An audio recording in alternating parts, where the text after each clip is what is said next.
L'histoire commence dans un monde transformé par l'avènement de l'éveil. Dans un paysage gelé et désolé, de puissants individus se sont rassemblés. Ils étaient concentrés sur le repère de la mort, un donjon de rang S de haut niveau, abritant une entité ancienne. Ce donjon, le premier à apparaître sur la planète Azur, est resté invaincu pendant des décennies, son entrée jonchée des squelettes d'innombrables maîtres qui ne sont jamais revenus. Cependant, aujourd'hui était différent. Un guerrier nommé Su-Ming avait défié seul le repère de la mort. Après une bataille acharnée, il est sorti victorieux, ayant tué le monstre de niveau divin du donjon. Mais à la sortie, épuisé, il n'a pas été accueilli avec des éloges. Au lieu de cela, il a été pris en embuscade par des hommes qui étaient autrefois ses alliés. Ils l'ont encerclé, leurs intentions étant hostiles. L'un d'eux a dit moqueusement à Su-Ming d'arrêter de résister et de remettre l'artefact divin qu'il venait d'acquérir. Un autre a déclaré son sort scellé, l'appelant sarcastiquement un héros de l'humanité et promettant une mort rapide s'il se rendait. Su-Ming, dont le corps crépitait d'énergie, comprit leur plan. Il réalisa qu'ils avaient attendu qu'il nettoie le donjon pour voler le puissant artefact. Il se demanda si cela avait été leur plan depuis le début. Parmi les commerçants, un homme blond nommé Zhang Tang s'avança, tirant son épée, qui pulsait d'un éclair bleu. Il confronta officiellement son ancien ami, exigeant l'artefact divin et faisant appel à leur amitié passée en offrant d'épargner la vie de Su-Ming en échange. Souriant, Zhang Tang se vanta qu'il détruirait simplement le peu de pouvoir qui restait à Su-Ming. Tenant sa propre épée rouge flamboyante, Su-Ming déplora son aveuglement. Il avait traité ces hommes comme des frères depuis leur plus jeune âge, combattant à leur côté pendant des années, ne soupçonnant jamais leur nature empoisonnée. Rempli de l'amertume de la trahison, il décida de ne pas se laisser faire en silence. Il leva son arme, libérant une éruption massive d'énergie rouge et violette de l'artefact divin, provoquant une grande explosion. Debout avec défi, Su-Ming a défié ses anciens camarades en leur disant que s'ils voulaient l'anneau du Tao de la défiance, ils devraient essayer de le prendre, mais il doutait que l'un d'eux soit assez fort. L'immense énergie stupéfia ses anciens alliés. Un des hommes de Zhongtang devint impatient, exhortant le groupe à tuer Su-Ming rapidement. Zhang Meng conseilla la retenue, mettant en garde contre l'imprudence tant que Su-Ming maniait l'artefact. Alors que l'impasse persistait, une nouvelle silhouette descendit du ciel, appelant le nom de Su-Ming. Il leva les yeux surpris alors qu'une femme aux cheveux roses nommée Xiaoman volait vers lui. Elle l'étreignit étroitement, expliquant qu'elle avait entendu dire que quelqu'un complotait contre lui et qu'elle était venue parce qu'elle était inquiète. Su-Ming la rassura, lui disant que tout allait bien et que leurs ennemis ne faisaient pas le poids face à lui. Pourtant, il se demanda comment ses ennemis avaient réussi à le traquer avec autant de précision. Alors qu'il réfléchissait à cela, Zhang Tang sourit avec suffisance. À ce moment-là, Su-Ming ressentit une douleur aiguë dans le dos. Xiaoman l'avait poignardé, murmurant que c'était elle qui avait révélé où il se trouvait. Choqué, Su-Ming la fixa alors qu'un cercle magique rouge brillait sur sa main là où elle tenait le poignard. Il ne pouvait pas comprendre pourquoi elle, de toutes les personnes, ferait ça. À travers le champ de bataille, Zhang Tang cria en triomphe déclarant que le catalyseur final était en place. Il ordonna ensuite l'activation d'une formation d'emprisonnement. Instantanément, un immense seau rouge se matérialisa dans le ciel au-dessus de Su-Ming, le piégeant. De la blessure, des chaînes rouges brillantes jaillirent, s'enroulant autour de son corps et supprimant son énergie. Il reconnut la marque de malédiction comme appartenant à Ren Xiaoman et réalisa qu'elle devait avoir comploté sa trahison depuis longtemps. Zhang Tang s'approcha et se tint à côté de Xiaoman, passant son bras autour d'elle. Il expliqua moqueusement que la formation d'emprisonnement était spécialement préparée pour lui et l'empêcherait de canaliser son pouvoir. Xiaoman ajouta cruellement qu'elle n'avait jamais été qu'avec Zhang Tang. Elle informa froidement Su-Ming que son seul but était d'être un outil en raison de son rare talent de 9 étoiles. Ils avaient besoin de lui pour acquérir l'artefact divin pour eux. Brisé et trahi, Su-Ming s'effondra à genoux en hurlant de rage et d'angoisse. Avec Su-Ming lié et impuissant, Zhang Tang ordonna à ses hommes de le tuer et de s'emparer de l'artefact. Ils chargèrent, les armes brillantes, prêts à frapper. Mais juste au moment où ils étaient sur le point de l'atteindre, le sol entra en éruption. Une main squelettique massive éclata, suivie d'une vague de guerriers squelettiques qui interceptèrent les attaquants, protégeant Su-Ming. Su-Ming regarda avec choc, se demandant qui était venu à son aide. Le sauveteur était une femme aux cheveux violets clairs et à la cape à capuche. Su-Ming la reconnut comme étant Jiao. Une nécromancienne, elle atterrit entre Su-Ming et ses ennemis, tenant un puissant bâton. Elle l'exhorta à ne pas abandonner, déterminée à empêcher les méchants de mettre la main sur l'artefact. Zhang Tang se moqua de son arrivée, la rejetant comme une autre personne venue mourir. Il se vanta qu'avec des dizaines de maîtres à ses côtés, même le grand empereur ne pouvait plus sauver Su-Ming maintenant. Ces hommes s'affrontèrent avec les invocations de mort-vivant de Jiao. Zhang Tang enragé, chargea directement sur Jiao, déclarant que quiconque se mettrait en travers de son chemin mourrait. Alors que Jiao se battait, un des hommes de Zhang Tang la prévint de surveiller son flanc, mais c'était une feinte. L'avertissement était une distraction, et elle se tourna sous le choc juste au moment où Zhang Tang se rapprochait. Il balança son arme enveloppée d'éclairs sur elle, disant à son camarade de classe de ne pas lui en vouloir pour ses actions. Su-ming, toujours piégé, ne pouvait que regarder avec horreur et crier son nom alors que l'attaque connectait. Avec Ji-Yao hors d'état de nuire, Jong-Tong vit sa chance. Il dit à Su-ming que son inquiétude pour quelqu'un d'autre était déplacée et que c'était maintenant son tour de mourir. Il plongea ensuite sa lame bleue brillante profondément dans la poitrine de Su-ming. Se penchant, Jong-Tang offrit un dernier choix cruel, remettez l'artefact et il pourrait épargner sa pathétique vie. Mais Su-ming eut un dernier acte de défi. Saisissant les chaînes magiques, le sang coulant de sa bouche, il regarda ces traîtres avec une haine pure. Il les traita de monstres absolus alors qu'une énergie rouge et noire terrifiante commençait à se développer en lui. Dans un dernier pari désespéré, Su-ming déclencha une capacité autodestructrice, une technique de niveau divin, une explosion d'annihilation. Une explosion cataclysmique éclata de son corps, forçant Zhang Tang et Ren Xiaoman à se retirer avec alarme. Après cela, le champ de bataille était silencieux. Su-ming, mortellement blessé, tendit la main, murmurant le nom de Ji-Yao. Il rampa à ses côtés, berçant son corps blessé rempli de regrets, demandant pourquoi elle était venue pour lui alors qu'il l'avait déçu tant de fois. Ji-Yao, avec un léger sourire paisible, leva la main pour toucher son visage, lui disant que si c'était leur fin, ils devraient mourir ensemble. Alors que sa vie s'évanouissait, Su-ming trouva un dernier regain de force. Son épée se matérialisa et plongea dans le sol devant lui, une déclaration contre ses ennemis. Tenant le corps de Ji-Yao près de lui, Su-ming, le tueur de Dieu, jura un serment solennel. Il avait juré que s'il renaissait, il traquerait Ren Xiaoman et Zhang Tang pour les réduire en pièces. Ces traîtres observaient de loin. D'abord perplexe, Zhang Tang réalisa soudain avec effroi son plan. Il avait compris le plan désespéré de Su-ming. Il allait emporter l'artefact divin avec lui dans la mort, l'entraînant dans l'abîme du repère de la mort pour qu'il ne puisse jamais l'avoir. Après ce serment final, Su-ming leur dit que s'il voulait l'artefact divin, il devrait venir le chercher. Puis, agrippant Ji-Yao, il sauta de la falaise et tomba dans l'énergie chaotique en contrebas. Dans sa main, l'anneau de défi Tao brillait d'une lumière dorée aveuglante. Le monde se dissipa dans une blancheur. La main de Su-ming devint inerte, comme si la vie l'avait finalement quitté, mais sa conscience revint. Il se retrouva non pas dans un abîme, mais contemplant un ciel bleu clair et un bâtiment scolaire familier, déconcerté. Sa confusion s'accentua lorsqu'il entendit une voix au micro. Un annonceur proclamait les résultats de la 127e cérémonie d'éveil à l'Académie première de Xuanjing. Un étudiant nommé Wang Qiang s'était éveillé avec succès, mais sa nouvelle classe était enchanteur, une classe de style de vie non combattante. Su-ming, maintenant un jeune étudiant, se tenait parmi une foule d'adolescents.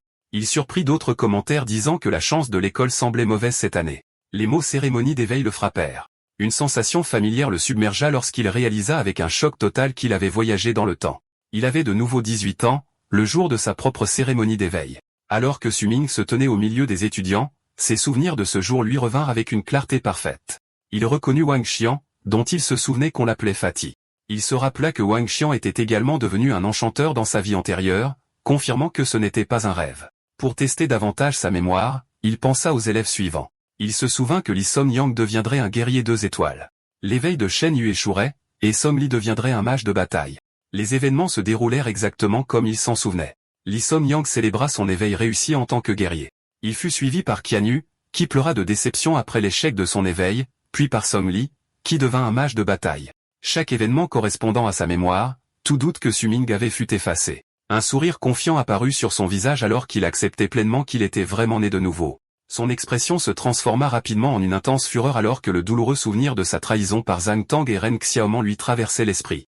Il sentit que cette seconde chance devait être un cadeau du ciel, lui donnant le pouvoir de réécrire son passé et de venger ses regrets.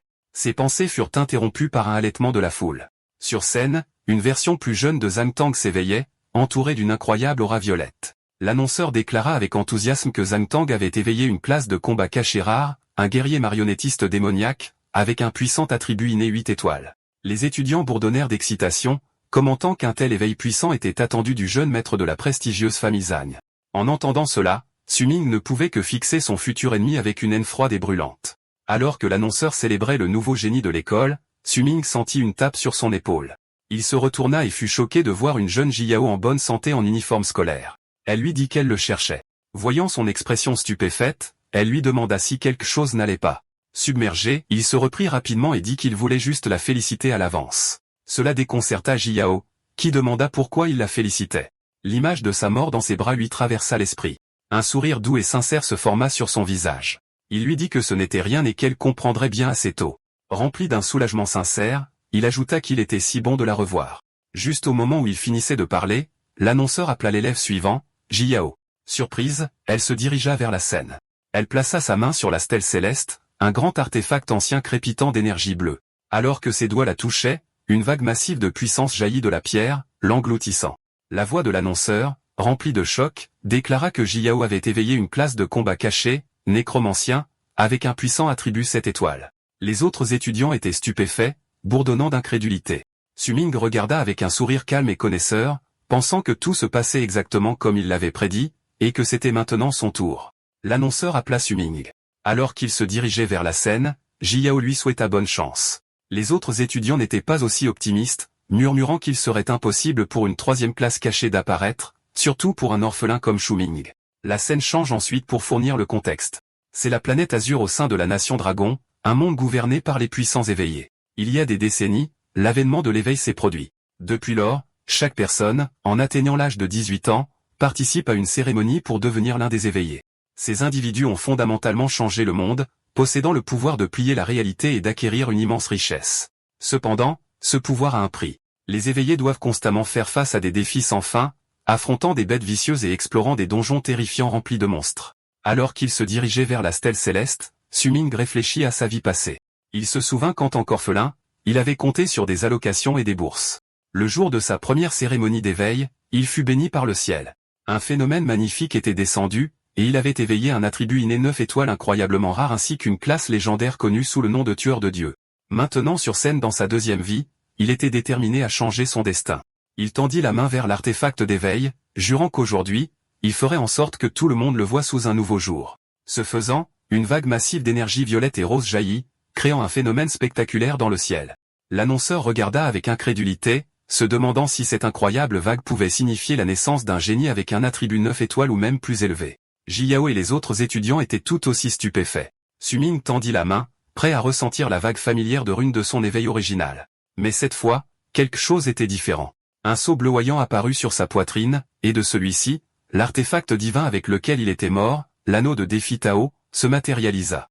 Il fut complètement choqué, réalisant que l'anneau avait en quelque sorte voyagé dans le temps avec lui. Avant qu'il ne puisse traiter cela, un autre événement inattendu se produisit. Une étrange sensation se répandit dans son corps, et un écran holographique apparut. Une notification du système déclara que le système de classe ultime de tueur de dieu se liait avec succès à lui. Il a ensuite annoncé que le système lui avait attribué une toute nouvelle classe, et que son éveil avait réussi. Mais au lieu de son ancienne classe, on lui avait accordé quelque chose de bien plus grand, une classe mythique appelée le dieu de l'épée. Su-Ming ne pouvait que regarder avec un étonnement total, s'interrogeant sur l'existence d'une classe mythique et sur le nouveau titre puissant qu'il venait de recevoir. L'immense énergie rouge de l'éveil de Su-Ming a laissé tout le monde sans voix. L'annonceur, choqué, se demandait quel type de classe pouvait créer un tel phénomène. Dans la foule, les étudiants débattaient de ce que cela pouvait signifier. L'un d'eux craignait que s'il s'agissait d'une classe non combattante, Su-Ming soit condamné. Zhang Tian a rejeté cette idée, affirmant qu'avec une vision aussi puissante, il ne pouvait pas s'agir d'une classe de style de vie. Pourtant, alors qu'il regardait, la sueur coulait sur son visage à cause de la pression écrasante de l'énergie de Su-Ming, si intense qu'il ne pouvait pas bouger. Su-Ming se tenait calmement dans la tempête d'énergie, traitant les informations du panneau doré devant lui. Il a confirmé que sa classe éveillée était le dieu de l'épée, différente du tueur de dieu de sa vie passée. Il a touché l'interface du système, qui a effectué une analyse d'identification confirmant son identité en tant que Su-Ming. Il a ensuite affiché son nouveau statut. Sa classe était le dieu de l'épée, et il possédait un talent d'or appelé Ascension universelle, lui donnant la capacité d'élever ou de faire évoluer n'importe quoi. Su-Ming était stupéfait. Il s'est rendu compte qu'un talent d'or était un rang plus élevé que la légendaire classe 9 étoiles qu'il avait réveillée auparavant. Un sourire confiant s'est répandu sur son visage lorsqu'il a compris que son nouveau pouvoir devrait surpasser de loin la classe de tueur de dieu. Désireux de voir ses nouvelles capacités, il a ouvert l'interface de compétences. Son excitation s'est transformée en choc. L'écran des compétences affichait 0 progrès et un seul message. Aucune capacité n'a été éveillée. Su-Ming était furieux. Il a saisi le panneau holographique, criant intérieurement comment un talent de rang or pouvait éventuellement venir sans une seule compétence. Pendant que Su-Ming était préoccupé, la foule est devenue agitée, confuse quant au retard. Finalement, l'annonceur a crié, demandant s'il avait terminé son éveil. Su-Ming fixa l'interface sans compétence avec fureur. Il n'arrivait pas à croire qu'après avoir éveillé une classe prétendument de niveau divin, il n'avait aucune capacité. Il se demandait si le système se moquait de lui. Soudain, le panneau a affiché un nouveau message indiquant qu'il avait reçu ses commentaires et qu'il reprendrait les conseils. Une nouvelle invite a attiré son attention sur l'anneau de défi Tao planant devant lui. Confus, il regarda l'anneau alors qu'il commençait à briller. Le système a ensuite annoncé qu'il avait identifié avec succès l'artefact divin. Dès que l'anneau a été identifié, le panneau du système a brillé de mille feux et un pilier massif de lumière dorée a jailli de la position de Tsuming, s'élevant dans le ciel. L'onde de choc puissante s'est propagée vers l'extérieur, forçant l'annonceur, qui était également le directeur de l'académie, à se préparer. Au-dessus de la stèle céleste, une étoile multicolore brillante massive s'est matérialisée avec le nombre 10 en son centre. Les yeux du principal s'écarquillèrent. Il balbutia d'incrédulité, reconnaissant le symbole d'un attribut inné à 10 étoiles. Sa voix retentit dans le microphone, annonçant que Shuming avait éveillé une classe cachée à 10 étoiles, maître d'épée. La foule a éclaté dans le chaos, criant au sujet du talent défiant le ciel d'un attribut 10 étoiles, un niveau réservé aux meilleurs marqueurs de la nation. Zhongtang resta silencieux, abasourdi, tandis qu'un autre étudiant fit remarquer qu'il pensait que l'éveil à 8 étoiles de Zhongtang était fou, mais Xuming venait de révéler un attribut 10 étoiles maximisé. Le directeur, rayonnant, déclara que c'était une année phare pour l'académie.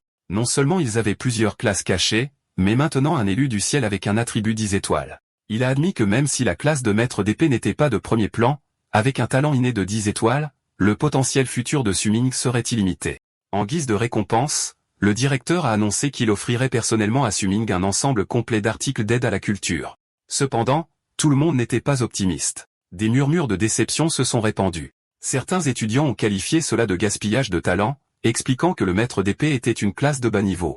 Ils ont expliqué qu'il s'agissait d'un touche-à-tout médiocre, forcé de s'entraîner à la fois au combat à distance et au corps à corps, divisant l'attention entre les attaques physiques et magiques, ce qui en faisait une classe sous-alimentée de manuels. D'autres étudiants ont ri de son malheur, se moquant du résultat décevant d'un talent 10 étoiles associé à une classe aussi boiteuse. Quelques-uns ont essayé de le défendre, suggérant qu'avec suffisamment de travail acharné, un maître d'épée pourrait devenir un revendeur de dégâts fiable.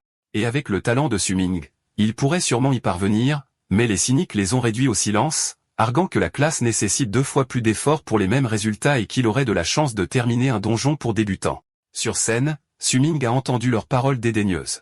Il tourna légèrement la tête, les yeux sombres, pensant à la façon dont ils considéraient tous sa classe de maître d'épée comme sans valeur. Alors que la foule continuait de murmurer, Jiyao courut vers Xuming. Avec un sourire éclatant, elle le félicita.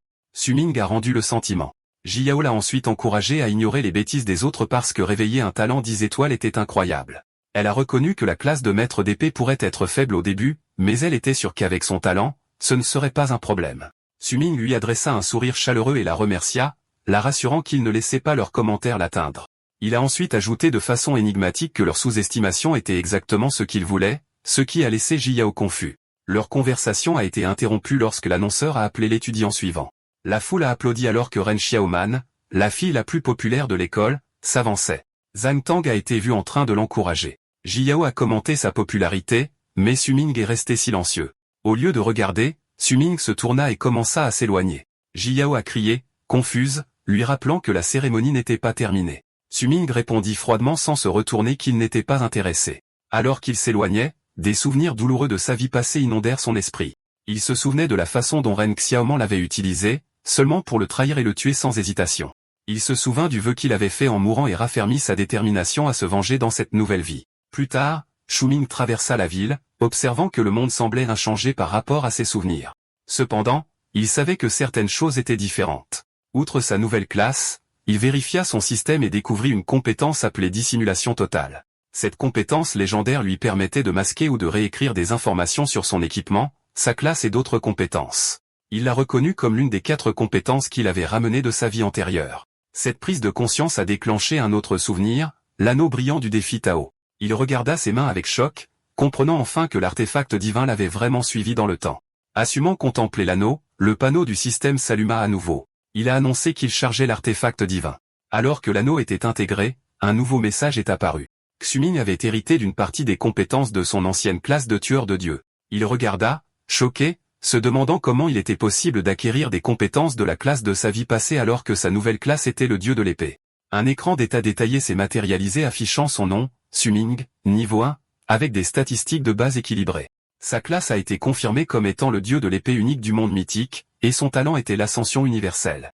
La section des compétences répertoriait maintenant 4 capacités, la lame du tueur de dieu, la dissimulation totale, le pas de l'ombre et l'œil perspicace. Avec ces nouvelles informations, Xuming commença à élaborer un plan. Il pensa à un vieux proverbe, un homme est innocent, mais le fait de porter un trésor fait de lui une cible. Pour éviter d'être utilisé par les autres et parce qu'il n'était pas encore assez fort, il savait qu'il devait être prudent. Bien que son talent 10 étoiles soit impossible à cacher, il décida qu'il devait dissimuler toutes les informations sur sa véritable classe mythique, le dieu de l'épée. Il jura de saisir cette seconde chance et de ne pas répéter ses erreurs passées. Il savait d'expérience que le défi du donjon pour débutants arriverait le 2e jour après la cérémonie d'éveil. Grâce à ses connaissances et à ses compétences, Su-Ming était convaincu que le donjon pour débutants ne serait pas un défi. Son objectif était de monter de niveau plus vite que quiconque et d'obtenir un meilleur équipement. Pour ce faire, il décida de défier le boss le plus difficile du donjon dès le début. Mais d'abord, il avait besoin d'une arme décente. Pendant ce temps, dans une pièce luxueuse d'un grand gratte-ciel nommé Palace, une scène différente se déroulait. Zhang Tang et Ren Xiaoman étaient ensemble. Ren Xiaoman taquina Zhang Tang pour l'avoir emmené dans un tel endroit juste après la cérémonie. Zhang Tang, irrité, lui dit de ne pas mentionner la cérémonie, se plaignant que Su-Ming lui avait volé la vedette. Ren Xiaoman, cependant, était déjà en train de comploter. Elle lui dit de ne pas être fâchée, expliquant que même si Su-Ming n'était qu'un maître d'épée, son attribut d'éveil était incroyablement élevé. Elle lui assura que Su-Ming aurait beaucoup de valeur pour qu'il puisse l'utiliser plus tard. Intrigué, Zhang Tang demanda ce qu'elle voulait dire. Ren Xiaoman sourit sournoisement et lui montra quelque chose sur son téléphone. Alors que Zhang Tang regardait, son expression passa de l'agacement à la surprise. Ren Xiaoman expliqua son plan avec un regard froid et calculateur. Elle était convaincue que si elle appâtait un peu Su-Ming, il mordrait à l'hameçon. Ensuite, comme avant, ils pourraient l'utiliser à leur propre fin.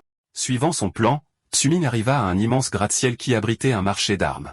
Il prit un ascenseur jusqu'au 12e étage où il fut accueilli par un employé de l'armurerie. En se promenant, il observa que l'endroit était rempli d'étudiants nouvellement éveillés se préparant pour l'épreuve du donjon novice. Il entendit certains déplorer leur manque d'argent, réalisant qu'ils devraient travailler dur dans les donjons pour obtenir une arme décente. L'attention de Su-Ming fut attirée par une foule rassemblée autour d'un présentoir spécifique.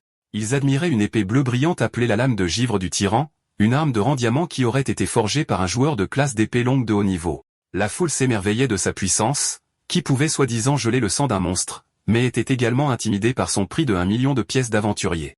Alors qu'ils exprimaient leur admiration, Su-Ming sourit en lui-même. Il se souvenait de sa vie passée que cette arme était fausse et que les marchands qui les vendaient finiraient par être arrêtés. Ses pensées furent interrompues par une voix. Il se tourna pour voir une femme bien habillée avec des cheveux gris courts flanqués de 2 gardes du corps. Elle demanda s'il était Su-Ming, et lui, à son tour, demanda qui elle était. La femme se présenta comme Zhang Lan, vice-directrice du groupe Zhang, et lui tendit sa carte de visite. Su-Ming prit la carte, déclarant qu'il ne pensait pas la connaître. Zhang Lan ignora son commentaire et, assez fort pour que les autres l'entendent, annonça qu'au nom du groupe Zhang, elle couvrirait toutes ses dépenses pour la journée. Elle lui dit ensuite qu'elle espérait qu'il pourrait lui rendre un service. Lorsque Su-Ming demanda quel genre de faveur, elle ordonna à un garde du corps de lui montrer une photo. La photo représentait une jeune fille souriante avec les yeux cachés entourés de fleurs blanches. Zhang Lan expliqua que la jeune fille était sa sœur cadette, Zhang Lianqing, qui fréquentait également son école et venait de s'éveiller. Elle révéla qu'elle avait déjà enquêté sur son éveil et était au courant de son talent 10 étoiles. Elle expliqua qu'avec sa puissance, le donjon novice ne serait pas un défi pour lui. Elle lui rappela que seuls les nouveaux éveillés pouvaient entrer, puis fit sa demande. Elle voulait qu'il fasse équipe avec sa sœur et la protège afin qu'elle puisse terminer le procès en toute sécurité. Après un moment, Su-Ming refusa catégoriquement, disant qu'il n'était pas intéressé. Alors qu'il s'éloignait, Jeanne l'en fut choquée. Elle cria après lui offrant le choix de n'importe quelle arme dans le magasin s'il acceptait, mais son offre se heurta au silence. Furieuse, elle se dit comment un étudiant fauché qui venait d'avoir de la chance pouvait avoir le droit de la refuser. Au moment où Jeanne l'en fulminait, Su-Ming s'arrêta. Avec une expression calme, il se retourna et dit « Est-ce ainsi ?» Il désigna ensuite l'arme la plus chère du magasin et déclara qu'il prendrait la lame de givre du tyran, la fausse épée valant 1 million de pièces d'aventurier. Jinglan était furieuse, croyant qu'il essayait délibérément de l'extorquer.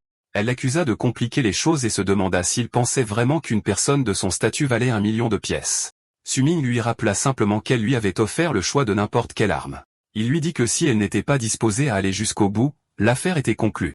Avec un sourire confiant, il lui offrit ensuite un conseil, lui disant de faire savoir à sa sœur qu'elle devrait se préparer de tous ses efforts, impliquant qu'il y a des choses que la richesse ne peut pas acheter. Étonnamment, la colère de Jeanne l'en s'est estompée, remplacée par un sourire narquois intrigué. Elle trouva Su-Ming intéressant et admit qu'elle avait dépassé les bornes. Elle se tourna et partit avec ses gardes du corps. Les spectateurs étaient stupéfaits, chuchotant que cet étudiant venait de jouer des tours aux puissants du groupe Zhang. Alors qu'il partait, le téléphone de Su-Ming sonna avec un message entrant. Il regarda et vit que c'était de Ren Xiamen. Le message était exactement comme il s'en souvenait. Elle demanda s'il l'avait toujours aimé, prétendit avoir eu un changement de cœur et lui demanda de la rencontrer sur le toit du bâtiment universitaire ce soir-là. Su-Ming remarqua avec un amusement froid que même s'il ne s'était pas réveillé en tant que tueur de Dieu, les tactiques de manipulation de Ren Xiaoman n'avaient pas changé. Se souvenant de son vœu de vengeance, il répondit par un simple message, acceptant de la rencontrer. Une fois cela réglé, Su-Ming reporta son attention sur la recherche d'une arme. Il s'approcha d'un vendeur et se renseigna sur un étalage d'objets rocheux déchiquetés appelé pierre d'épée. L'assistante expliqua qu'il s'agissait de pierres d'armes qui avaient une chance de produire une arme de rang argent, mais elle l'avertit prudemment que tout était basé sur la probabilité, et que la plupart des pierres ne contenaient que les armes de qualité inférieure. À sa grande surprise, Su-Ming lui dit que c'était exactement ce qu'il voulait. Il expliqua qu'au lieu de dépenser une fortune pour une arme en argent qui deviendrait bientôt obsolète, il était bien préférable de parier sur l'obtention d'une arme à partir d'une pierre bon marché. Cependant, en regardant les pierres, il pensa que pour lui, ce n'était pas vraiment un pari du tout. La vérité était qu'il pouvait réellement voir les données à l'intérieur des pierres. C'était grâce à une autre compétence qu'il avait ramenée de sa vie passée, l'œil de la perspicacité. Un panneau système expliquait que cette compétence légendaire donnait à ses yeux le pouvoir de voir la vraie nature des choses. Grâce à cette capacité, il ramassa avec assurance l'une des pierres. Il savait qu'une arme en argent ordinaire coûterait des centaines ou des milliers de pièces d'aventurier, mais en utilisant sa compétence pour en trouver une dans une pierre bon marché, c'était une valeur incroyable pour un étudiant fauché comme lui. Alors que Su-Ming était assis avec la pierre d'arme, ses actions ont attiré l'attention d'autres étudiants. L'un d'eux, un garçon aux cheveux blonds, l'a reconnu comme le gamin qui venait de refuser le puissant groupe jaune. Le garçon et ses deux amis se sont approchés de Su-Ming en ricanant. Le garçon blond s'est moqué de lui pour avoir tenu une pierre d'arme poubelle, se moquant de l'idée que Su-Ming refuserait un cadeau d'une grande entreprise juste pour parier sur un tas de déchets. Ils ont traité Su-Ming d'idiot. Su-Ming, cependant, est resté imperturbable. Il a reconnu l'intimidateur blond comme Yang Ding, un sale gosse riche dont il se souvenait de sa vie passée et qui aimait brutaliser les étudiants de première année. Trouvant la situation pénible, Su-Ming décida de s'amuser avec eux. Il se tourna calmement vers Yang Ding et proposa un pari, 5000 pièces d'aventurier qu'il pouvait obtenir une arme de rang argenté à partir de la pierre qu'il tenait. Après un moment de silence stupéfait, Yang Ding et ses amis ont éclaté de rire, pensant que Su-Ming était un idiot. Yang Ding s'est moqué de lui en disant qu'il y avait 99,99% de chances que la pierre soit de la camelote et qu'il n'avait jamais rencontré quelqu'un d'aussi désireux de gaspiller son argent. Su-Ming a simplement répondu qu'il verrait bientôt qui gaspillait vraiment son argent. Yang Ding accepta avidement le pari et une foule de spectateurs se rassembla. Su-Ming a déclaré qu'il ouvrirait la pierre sur le champ, avertissant l'intimidateur de ne pas se dégonfler. Yang Ding a juste ri, lui disant de s'inquiéter des 5000 pièces qu'il était sur le point de devoir. Avec tout le monde qui regardait, Su-Ming activa son œil de perspicacité. Sa vision s'est modifiée, lui permettant de voir l'épée rouge brillante cachée dans la pierre. Avec un cri confiant, il fracassa la pierre. Une lumière rouge brillante jaillit de la roche brisée et une puissante épée s'envola. Yang Ding, ses amis et toute la foule ne pouvaient que regarder avec une incrédulité totale alors que Su-Ming attrapait calmement l'arme par sa poignée. Une notification système est apparue identifiant sa nouvelle arme, une épée à bord cramoisi en fer noir, une arme argentée de basse qualité avec un affixe spécial appelé buveur cramoisi, qui lui permettait d'absorber le sang des monstres pour guérir son utilisateur. Debout au milieu du silence stupéfait, Su-Ming tenait sa nouvelle épée, l'admirant comme une arme raffinée. Il pensa alors avec un regard froid et déterminé que cette nouvelle épée serait parfaite pour son rendez-vous avec Ren Xiaoman ce soir. Yang Ding et ses amis restèrent silencieux et stupéfaits, incapables de croire que Su-Ming avait retiré une arme de rang argenté de la pierre. Su-Ming, tenant l'épée, remarqua avec désinvolture que ce n'était pas mauvais, en particulier sa capacité de vol de vie, notant que cela éliminerait son besoin d'un soigneur dans la prochaine épreuve du donjon. Un panneau système a confirmé que l'arme était une épée en acier noir de rang argent avec un vol de vie de plus 10%. Alors que Yang Ding le regardait paniqué, Su-Ming pointa la lame sur lui, rappelant à l'intimidateur qu'un pari est un pari et que les 5000 pièces d'aventurier étaient désormais les siennes. Vaincu, Yang Ding transféra l'argent. Partant en trombe, il cria qu'il n'oublierait pas cette humiliation. Su-Ming lui a simplement conseillé de ne pas faire des paris aussi imprudents à l'avenir. L'assistant de magasin regardait avec étonnement, réalisant que cela faisait des années que personne n'avait retiré une véritable arme de l'une de leurs pierres. Avec ses gains, Su-Ming retourna au comptoir pour acheter un fourreau, demandant si 5000 pièces suffiraient. L'assistant agité a confirmé que c'était le cas. Il acheta un fourreau argenté orné d'or qui réduisait la perte de durabilité de l'arme de 50%. Su-Ming était satisfait, sachant que cela réduirait considérablement l'usure de l'épée. Alors qu'il tenait son épée gainée, une notification système est apparue lui demandant s'il voulait activer une fonction cachée appelée manifestation d'armes. Il décida de ne pas le faire, pensant que ce n'était pas encore le moment. Avec un sourire narquois, il pensa qu'il devait encore prendre cette nouvelle arme et augmenter son rang. Plus tard, en traversant un parc, Xu-Ming réfléchit à sa situation. Il a reconnu qu'après s'être réveillé en tant que dieu de l'épée, il n'avait pas une seule compétence de classe utilisable. Cependant, sa classe était livrée avec un talent primal incroyablement puissant, l'ascension universelle. Ce talent unique lui permettait d'améliorer la qualité de n'importe quel objet une fois, rendant sa classe mythique vraiment digne de son rang. Tenant son épée, il testa ce pouvoir. Une notification système annonçait que l'ascension universelle était activée. L'ascension a été réussie et l'effet de buveur cramoisi a été obtenu. L'épée a commencé à briller d'une puissante aura rouge. Une dernière notification affichait le nouveau statut de l'arme, une épée en acier noir cramoisi de haut rang argent.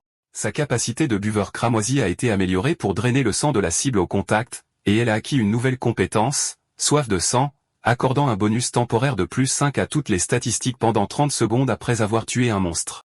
Xu-Ming était satisfait de la mise à niveau. Les préparatifs étant terminés, il a activé la manifestation d'armes cachées, confiant que le donjon de débutant du lendemain ne serait pas un défi. Plus tard dans la nuit, Xu-Ming arriva sur le toit de l'immeuble académique. Il se tenait en silhouette contre le paysage urbain futuriste, sa nouvelle épée à la main. Ren Xiaoman était déjà là. Elle se tourna avec un sourire séduisant et le salua, le grondant en plaisantant d'être en retard. Son sourire disparut instantanément. Sans un mot, Xu-Ming lui abattit son épée. Elle hurla et évita de justesse l'attaque alors que la lame plongeait dans la corniche de béton où elle se trouvait. Elle regarda avec incrédulité en demandant ce qu'il faisait. Avec un regard froid et inébranlable, Xu-Ming lui dit qu'il était venu pour se venger. Un souvenir douloureux de sa vie passée lui traversa l'esprit. Le moment de sa mort, tenant la mourante Jiyao alors que Ren Xiaoman regardait sans remords. Ren Xiaoman était déconcertée et en colère. Elle exigea de savoir de quoi il parlait, lui rappelant qu'elle venait d'accepter sa confession. Elle leva son téléphone, montrant un historique de messages où il lui avait dit qu'il l'aimait et lui avait demandé de sortir. Elle cria de frustration, soulignant que c'était lui qui voulait sortir avec elle. Elle ne comprenait pas pourquoi il essayait maintenant de lui faire du mal. Xu-Ming se tenait simplement là, son expression dure et silencieuse. Il la regarda avec un sourire froid et entendu. Il lui dit que si elle avait raison au sujet de la confession qui s'était produite dans une vie passée, son esprit s'était égaré, revivant leur relation. Il se souvenait d'elle comme de la fille la plus populaire de l'école alors qu'il n'était qu'un orphelin solitaire. Il se souvint du jour après la première cérémonie d'éveil. Abattu, il fut approché par elle qui, avec un sourire aimable, lui demanda s'il allait bien. À partir de ce jour, il sentit qu'il avait l'affection de quelqu'un. Cela a conduit à sa confession par message texte, à leur rendez-vous romantique et à leur intimité. Mais ce passé heureux a été brisé par le souvenir d'une photographie d'elle et de Zhang Tang ensemble, un symbole de son ultime trahison. De retour dans le présent, le visage de Xu-Ming se tordit de rage alors qu'il criait que tout cela était un mensonge. Il l'a accusé avec fureur, lui disant qu'il savait tout de ses combines louches avec Zhang Tang et qu'elle n'avait fait que l'utiliser. Ren Xiaoman était complètement choqué, bégayant qu'il disait n'importe quoi et essayant de nier ses accusations. Mais Xu-Ming était implacable. Il lui a dit qu'elle savait très bien s'il mentait ou non et que son image de belle personne posée était une imposture. Puis, il s'est penché, sa voix pleine de venin, et lui a dit que sa vraie nature n'était rien d'autre qu'une personne vaine et sans vergogne. Sur ce, le calme de Ren Xiaoman s'est complètement brisé. Son visage s'est tordu de fureur alors qu'elle laissait tomber son masque. Elle lui a crié dessus, lui demandant ce qu'il pouvait bien savoir et le traitant d'orphelin. Elle a craché avec venin que si son talent n'avait rien valu, il n'aurait même jamais eu la chance de lui parler. Puis, elle l'a menacé, criant que ni elle ni Zhang Tang ne le laisseraient s'en tirer après l'avoir insulté. Xu-Ming a répondu à ses menaces avec un sourire méprisant. Il l'a défié de passer à l'action, mais a suggéré qu'elle devrait être plus inquiète de l'impact de cette petite affaire sur son image publique pure comme le jade soigneusement construite. Cette dernière raillerie l'a fait craquer. Rongée par la fureur, elle s'est jetée sur l'épée que Xu-Ming avait laissée dans le béton et l'a balancée sur lui. Alors que la lame volait vers lui, Xu-Ming s'est dit que ses actions étaient exactement comme dans sa vie passée. Cependant, cette fois, il était prêt. Juste au moment où l'épée allait frapper, des vrilles d'énergie rouge ont jailli de la lame, l'arrêtant en plein vol et laissant Ren Xiaoman complètement choqué. Xu-Ming a expliqué qu'il avait vu venir le coup, connaissant son penchant pour les coups de poignard dans le dos. Une notification du système a confirmé l'activation de la capacité du buveur cramoisi de son arme. Les vrilles d'énergie rouge ont jailli de la lame et se sont enroulées autour de Ren Xiaoman. Xu-Ming a révélé son piège. Dès qu'il l'a ciblé avec la capacité de son arme, son sort était scellé. La vrille a jailli en avant, la frappant directement au visage. Elle a poussé un cri perçant d'agonie, hurlant que son visage était ruiné. Alors qu'elle s'effondrait sur le sol, Xu-Ming s'est tenu au-dessus d'elle et lui a froidement dit qu'elle l'avait bien cherché. Il était sur le point de déclarer que c'était le début de sa vengeance, mais elle l'a interrompu, criant qu'elle allait demander à Zhang Tang de le tuer. Impassible, Xu-Ming a simplement rappelé son épée, qui s'est dématérialisée dans son inventaire. Puis, il s'est retourné et s'est éloigné, lui disant d'aller dire à Zhang Tang qu'il pouvait venir le chercher quand il serait prêt. Il a déclaré que la frappe d'aujourd'hui était sa rupture. Alors qu'il l'a laissé pleurer sur le toit, il pensait que cette lame avait également servi à couper l'affection qu'il avait autrefois tant chérie. Plus tard, il a reçu une notification sur son téléphone. C'était un cadeau de l'académie. Le message était du principal Wang, le félicitant pour son éveil et lui fournissant un pack de récompenses pour l'aider à se préparer au donjon de débutant. Le pack contenait une pilule de fortification, un pack d'équipement de combat et 10 000 pièces d'aventurier. Le lendemain a commencé à 6 heures du matin. Xuming tenait la pilule de fortification du directeur. Il a reconnu la générosité, mais a soupçonné que c'était de la pitié pour avoir réveillé une classe de maîtres d'épée faible malgré son talent de 10 étoiles. Il a mangé la pilule immédiatement en se plaignant qu'elle avait un goût horrible. Le mauvais goût a été oublié alors qu'il était englouti dans une aura dorée. Une notification du système l'a choqué. La pilule lui avait accordé plus 10 en constitution et 100 points d'expérience, assez pour le promouvoir instantanément au niveau 2 et lui accorder 10 points d'attribut gratuits. Alors que son écran de statut se mettait à jour, un nouveau talent passif s'est activé, corps d'épée inné. Ce talent signifiait qu'il avait formé de manière innée une épée dans son cœur, lui permettant d'apprendre n'importe quel type de compétences d'épée tout en ignorant leurs restrictions habituelles. Xuming était satisfait, réalisant que, comme on pouvait s'y attendre de son talent de 10 étoiles, il pouvait apprendre des compétences simplement en gagnant des niveaux. Rempli d'une nouvelle confiance, il a souri et a déclaré qu'il montrerait à tout le monde son vrai pouvoir dans le donjon novice. Il est arrivé dans la zone du donjon novice de la première académie de Xuanjing, une place animée remplie d'étudiants et de portails. Un groupe de ses camarades de classe l'a approché. Les mêmes étudiants qui s'étaient moqués de sa classe lui ont maintenant demandé avec empressement de faire équipe. Ils ont fait l'éloge de son talent de 10 étoiles et du cadeau du principal, suggérant que le donjon serait simple. Ils ont offert leur propre classe pour soutenir les prétendues faiblesses du maître d'épée, espérant profiter de son succès pour obtenir un score plus élevé. Xuming était dégoûté par leur hypocrisie, pensant à la façon dont il l'avait méprisé la veille. Il les a refusés catégoriquement, disant qu'il avait déjà une équipe.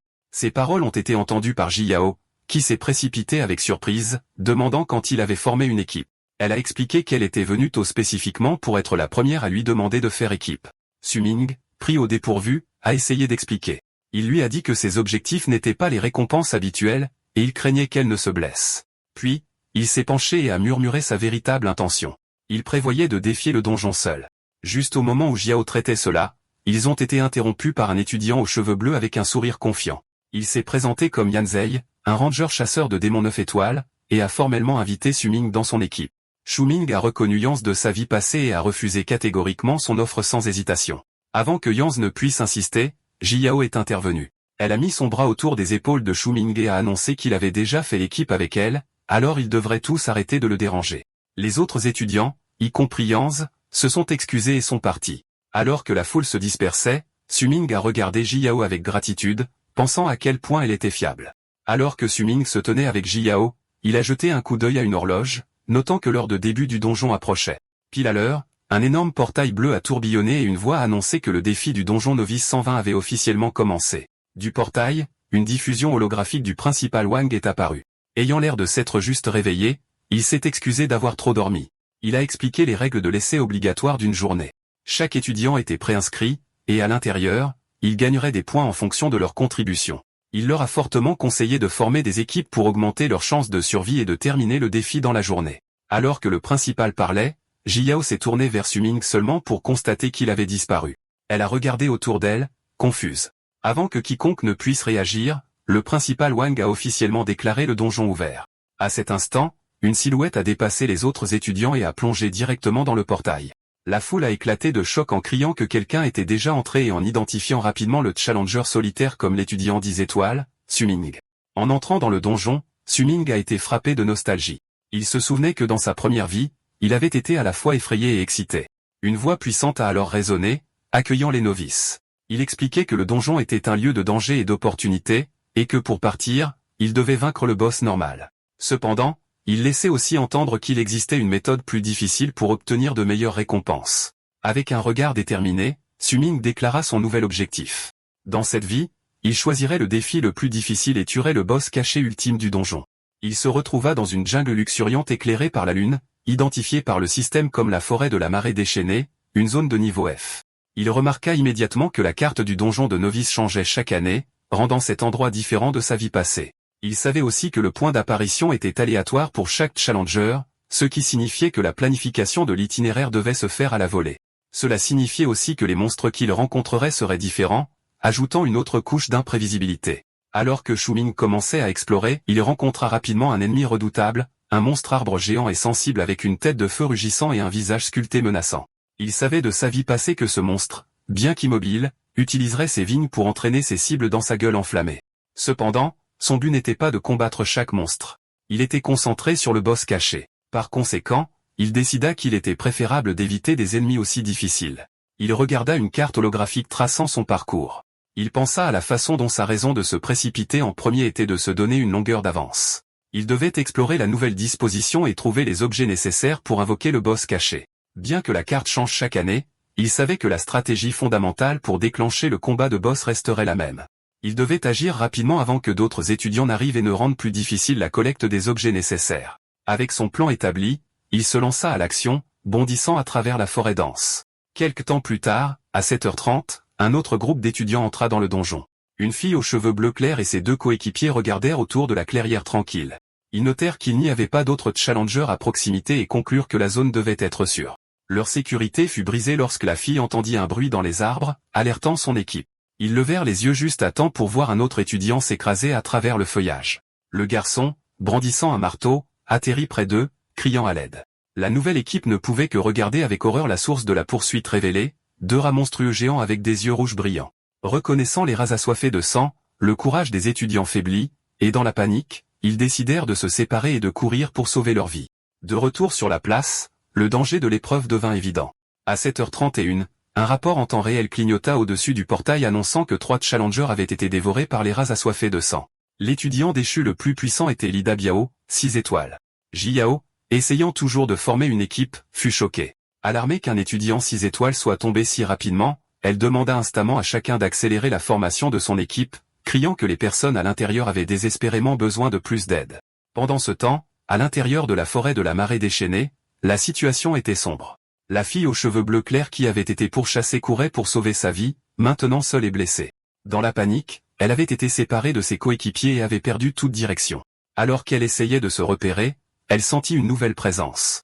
Levant les yeux, elle vit la silhouette d'un monstre massif ressemblant à un singe perché dans les arbres. La créature tomba au sol, ses yeux rouges brillant la regardant avec malice. Paralysée par la peur, la fille ne pouvait que regarder la bête géante bondir vers elle. Dans son dernier instant, elle ferma les yeux et cria à l'aide.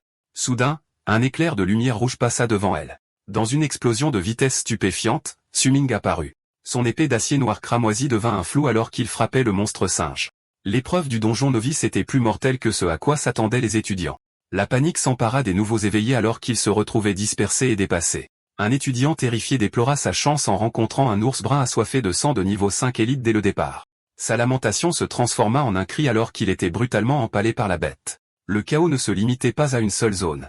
Dans toute la forêt, d'autres étudiants fuirent des créatures comme le chasseur des marais de niveau 2 et le chien de piste de niveau 3, beaucoup connaissant la même fin fatale.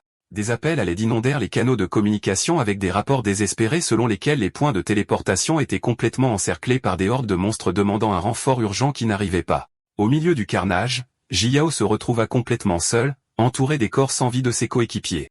Accablée de chagrin et terrifiée, elle s'effondra dans les hautes herbes, tremblant en se rappelant que ses coéquipiers lui avaient dit de se cacher. À peine une demi-heure s'était écoulée depuis le début de l'épreuve, et la difficulté était si élevée qu'elle doutait qu'un nouvel étudiant puisse survivre. Ailleurs dans la forêt, la fille aux cheveux bleus clairs était sous le choc, acculée par le monstre singe géant. Juste au moment où la bête se jetait sur elle, une rafale de coups d'épée rapide fendit l'air. Shu Ming apparut dans un flou de mouvements, sautant par-dessus la fille terrifiée et atterrissant gracieusement entre elle et la bête. La fille le regarda avec admiration, pensant qu'il était incroyablement fort et qu'il avait tué le monstre d'un seul coup. Reconnaissante, elle commença à le remercier, le reconnaissant et lui demandant s'il était le célèbre étudiant 10 étoiles Shu Ming. Avec un sourire calme, Shu Ming lui dit qu'il passait juste par là. Il l'a ensuite averti d'un ton sombre qu'il ne pourrait pas la sauver une seconde fois, révélant que le monstre n'avait pas encore été tué. La fille aux cheveux bleus fut choquée d'apprendre que le monstre était toujours en vie et se tourna pour voir son ombre menaçante se profiler derrière elle. Paniquée, elle déclara qu'elle allait chercher des renforts et cria à Shu Ming de tenir bon alors qu'elle courait pour sauver sa vie. Seule avec la bête, Shu Ming activa calmement son œil de perspicacité. Un panneau système révéla l'identité du monstre en tant que roi singe muté, une bête féroce de niveau 3 avec une force et une constitution élevée, mais une très faible agilité. Réalisant que c'était un monstre muté, Su-Ming comprit pourquoi il avait survécu à un coup direct de son arme de gras d'argent. Le roi singe muté se rétablit et sauta dans les airs, abattant ses poings massifs dans un puissant claquement, mais Su-Ming esquiva facilement l'attaque. Il remarqua avec un sourire narquois que la vitesse du monstre n'était pas si mauvaise et décida d'avoir un concours avec lui. Se rappelant les compétences qu'il avait héritées de sa vie passée, il décida d'utiliser la troisième, le pas de Dieu caché. Une notification du système expliqua que cette compétence était une technique d'accélération qui augmentait sa vitesse de 50 et le rendait complètement immunisé contre toutes les attaques et impossible à cibler lorsqu'elle était active, bien qu'elle consomme une grande quantité d'endurance. Une vague d'énergie turquoise brillante enveloppa Su-Ming. Il disparut en un instant, réapparaissant directement derrière le roi singe confus, se moquant de lui en disant qu'il était derrière lui. Le monstre rugit et se retourna pour attaquer, mais Su-Ming disparut à nouveau dans un éclair de lumière. Regardant la bête maintenant déséquilibrée et vulnérable, Su-Ming déclara le concours terminé, le trouvant ennuyeux et unilatéral. Le roi singe muté ne pouvait que regarder avec horreur. La forme silhouettée de Su-Ming se reflétait dans son œil terrifié alors qu'il se préparait à frapper. Déclarant qu'il avait fini de jouer, Su-Ming déclencha une attaque finale dévastatrice qui trancha le monstre en deux. Une notification du système confirma immédiatement sa victoire. Alors que le corps du monstre se dissolvait en données, un écran de butin apparut. Il avait obtenu un parchemin de compétences de simple entaille de bronze de faible qualité. Il se tenait au-dessus des restes de son ennemi, pensant que bien que la compétence soit de faible rang, c'était une trouvaille correcte pour le donjon novice. Soudain, il fut enveloppé d'une brillante lumière dorée tandis qu'un titre de premier sang apparut devant lui. Une annonce a été diffusée dans tout le donjon, déclarant qu'un maître d'épée de niveau 2 avait réussi le premier massacre de la forêt des rats de marée, remportant le titre de premier sang. Dans tout le donjon, les étudiants en difficulté ont été choqués de recevoir la notification. En récompense, chaque joueur a reçu une petite potion de guérison. Une jeune fille blessée serra la potion apparue dans sa main, soupirant de soulagement. Les étudiants ont commencé à spéculer sur le mystérieux maître d'épée, certains devinant immédiatement qu'il s'agissait de l'étudiant 10 étoiles, Su-Ming. D'autres ont fait valoir qu'il pourrait s'agir d'un maître d'épée différent, mais ils ont tous convenu que cette réussite leur donnait l'espoir que le donjon pouvait être dégagé. De retour dans sa clairière, Su-Ming paniqua. Il avait complètement oublié le système de titres publics, réalisant qu'il pourrait révéler sa véritable force. Il résolut d'être plus prudent, prévoyant d'utiliser sa compétence de dissimulation totale pour cacher ses réalisations futures. Il fut également surpris qu'après une demi-heure, il ait été la première personne à tuer un seul monstre. Alors qu'il courait plus profondément dans la forêt, il s'arrêta soudainement. Une meute de loups sinistres de niveau 3 émergea des buissons, leurs yeux verts brillant d'une manière menaçante. Su-Ming sourit, reconnaissant les loups comme l'un des meilleurs monstres pour monter de niveau. Il décida que c'était l'occasion idéale pour essayer sa nouvelle compétence d'épée. Il avait déjà utilisé son talent unique, l'ascension universelle, pour améliorer le parchemin de compétences en bronze du singe. Le système avait déclenché la sublimation des compétences, la transformant en une nouvelle capacité plus puissante. Il avait obtenu une compétence d'argent de bas niveau, la taillade de dégainage d'épée, une technique qui lui permettait de rengainer son épée, de rassembler sa concentration et de déclencher une frappe dévastatrice en un seul mouvement. Alors que les loups sinistres hurlaient, Su-Ming libéra son nouveau pouvoir. Une vague massive d'énergie bleue en forme de croissant descendit sur la meute en charge. La vague d'énergie massive a déchiré les loups sinistres avec une force dévastatrice. Dans une brutale démonstration sanglante, la taillade de dégainage d'épée de Su-Ming a décapité et tranché toute la meute, lui valant une cascade de points d'expérience à chaque mort. À 9h30, il se tenait seul dans la clairière maintenant silencieuse, le sol jonché des restes de ses ennemis. Avec un sourire satisfait, il regarda une notification du système confirmer qu'il avait atteint le niveau 9 et gagné le titre de légende du loup affamé. Il reconnut que sa stratégie d'utiliser la taillade de style à Edo à longue portée était le moyen le plus efficace de cultiver ces monstres de bas niveau. Il a de nouveau démontré la technique, rengainant son épée et concentrant son intention. Il accumula de l'énergie, verrouilla sa prochaine ciblée, avec un regard déterminé, déclencha une autre puissante oscillation. Une deuxième vague massive d'énergie descendit, prête à anéantir un autre groupe de loups. Cependant, cette fois, son attaque rencontra une résistance inattendue. Au grand choc de Su-Ming, sa puissante taillade fut soudainement déviée dans une explosion de fumée et de feu.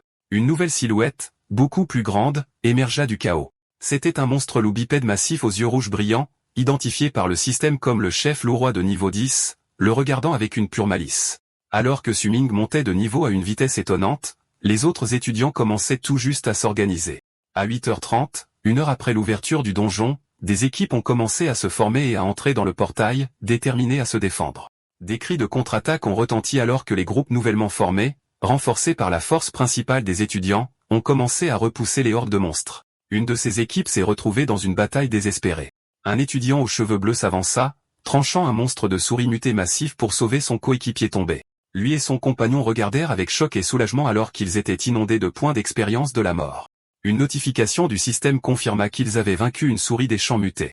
L'équipe a célébré sa victoire remplie d'un espoir renouvelé.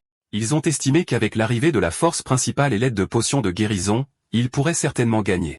Un étudiant a même pleuré de joie alors qu'il passait enfin au niveau supérieur. Leur célébration a été interrompue par une nouvelle annonce surprenante dans tout le donjon. Une diffusion du système a déclaré qu'un autre titre de premier sang avait été revendiqué, cette fois pour avoir tué un monstre chef.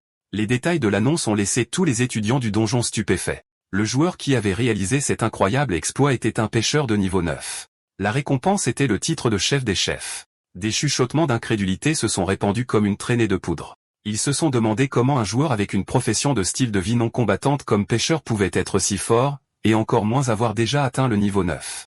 La scène revient 10 minutes en arrière pour révéler l'identité du mystérieux pêcheur. C'était Su-Ming qui avait utilisé sa compétence de dissimulation totale pour déguiser sa classe avant de combattre le chef loup-roi. La bataille était intense. La puissante taillade de Su-Ming descendit sur le loup-roi, mais la bête était incroyablement agile, évitant de justesse toute la force du coup. Malgré l'esquive, l'attaque a tout de même atterri, laissant une entaille sanglante et épuisant la barre de santé du monstre. Sans se décourager, Su-Ming bondit dans les airs avec une vitesse incroyable. Il a nargué la bête, déclarant que son adversaire n'était pas n'importe quel étudiant, mais un réincarné alors qu'il abattait son épée dans une dernière oscillation décisive. Une notification du système a confirmé sa victoire. Il avait tué le loup-roi au dos argenté, gagnant 500 points d'expérience, ce qui était suffisant pour le faire passer au niveau 10. Il a également augmenté ses compétences de maîtrise et obtenu un butin précieux, un os de griffe tranchant le fer et un cœur de loup-roi. Cette victoire a déclenché l'annonce du chef des chefs dans tout le donjon. Pendant ce temps, ailleurs dans la forêt, Yang Ding et ses deux amis étaient également dans un combat brutal contre une meute de loups. Épuisés et ensanglantés, ils ont finalement vaincu le dernier des monstres. Un des coéquipiers de Yang Ding a soupiré de soulagement, reconnaissant que le parchemin d'amélioration d'attaque, la récompense du donjon pour le titre de chef des chefs, était arrivé juste à temps pour les sauver. Il a ensuite commenté le mystérieux pêcheur de niveau 9 qui avait obtenu le titre. En entendant cela, Yang Ding entra dans une rage de frustration. Il ne pouvait pas comprendre comment un joueur avec une classe de compétences de vie non combattante pouvait monter de niveau si rapidement, sentant que c'était une moquerie personnelle des joueurs de combat comme lui. Il s'est ensuite furieusement plaint de sa machette bon marché, blâmant Su-Ming de lui avoir soutiré son argent. Il a déploré que s'il n'avait pas été trompé, il aurait pu se permettre une arme appropriée de qualité argent. Un de ses amis ne pouvait qu'essayer de le consoler en disant que la chance de Su-Ming était tout simplement trop bonne. La frustration de Yang Ding a débordé, et il s'en est pris à ses propres coéquipiers, les traitant furieusement d'inutiles et criant qu'il devait encaisser tous les dégâts. Il s'est plaint qu'après avoir tué tant de loups, l'expérience partagée ne l'avait fait passer qu'au niveau 2, ce qui lui donnait l'impression d'être un imbécile total. Sa colère s'est ensuite reportée sur Su-Ming, et il a bouillonné de rage, jurant que s'il trouvait Su-Ming dans le donjon, il le détruirait. Ses amis ont essayé de le calmer, mais Yang Ding s'est contenté de ricaner avec mépris. Pendant ce temps, Su-Ming, maintenant niveau 10, s'accroupit dans les buissons et examina un nouveau panneau du système. C'était une notification le félicitant d'avoir atteint le niveau 10 et déclenchant sa tâche de changement de profession principale. Le contenu de la tâche serait sélectionné au hasard en fonction de sa situation actuelle. Su-Ming savait que c'était sa grande opportunité. Il se souvenait de sa vie passée où il n'avait atteint le niveau 10 qu'après avoir quitté le donjon novice. À cause de cela, sa quête de changement de classe générée aléatoirement correspondait à un donjon de niveau beaucoup plus élevé qu'il était incapable de terminer. Il avait été forcé de travailler jusqu'au niveau 15 avant de pouvoir tenter de le faire, ce qui avait considérablement réduit la valeur des récompenses. Avec un regard farouchement déterminé, il pensa à quel point cette vie était complètement différente. En atteignant le niveau 10, alors qu'il était encore dans le donjon novice, sa quête serait adaptée à son emplacement actuel. Comme il l'avait prédit, une nouvelle notification lui a donné sa tâche, tuer le gardien de la grotte de Red Rock, un monstre d'élite dans la forêt de Marais déchaînée. Il sourit, réalisant que cela rendait les choses beaucoup plus faciles. Avec un sourire confiant, Su-Ming déclara que sa première tâche de changement de classe était pratiquement déjà terminée. Il décida d'ajouter tous ces nouveaux points d'attribut dans sa statistique d'agilité. Dès qu'il l'a fait, un autre panneau système est apparu avec une récompense surprenante. Il l'a félicité d'avoir franchi le seuil des scènes dans son attribut d'agilité et lui a accordé une nouvelle compétence passive de platine de bas niveau de sa profession de dieu de l'épée, maître martial de l'épée. Cette puissante capacité lui permettait d'équiper n'importe quelle arme de type épée, ignorant complètement toutes les exigences de niveau et de statistiques. D'accord, c'est la fin de l'histoire. Merci d'avoir regardé. À la prochaine.